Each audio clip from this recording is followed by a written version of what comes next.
Нині працівники управління автошляхів Житомира провели ремонт на близько 10 вулицях міста. Це найбільш завантажені та аварійні дороги. Залатали вибоїни і на всіх шляхопроводах міста. Звісно, що хотілося б, щоб капітальний ремонт зробили. Вже і міст у нас, і центр трохи є.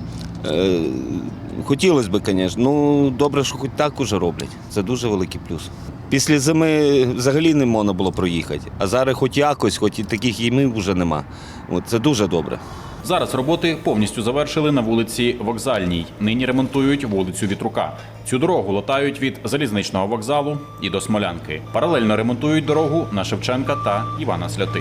Це не ямковий ремонт, це більш такий поточний ремонт, який, ви бачите, проводиться в такому якісному плані, тому що ямки відфрезеровуються, вирізаються пошкоджені участки, де тріщини стараємося забирати, тому що тріщини реально до кінця літа повисипаються.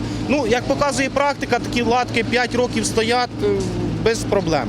Біля них рядом може щось вилетіти, а латки самі стоять по 5, а то й по більше років. Є такі латки, які я робив і 8, і 10 років назад, вони до цієї пори стоять. Окрім основних вулиць Житомира, ремонт провели на всіх шляхопроводах міста. Поблизу залізничного вокзалу, вулиці Корольова та в районі Богунії. За кілька днів бригади управління автошляхів перейдуть до ремонтів другорядних вулиць. На даний час плануємо завершити більш проблематичні вулиці міста і більш завантажені.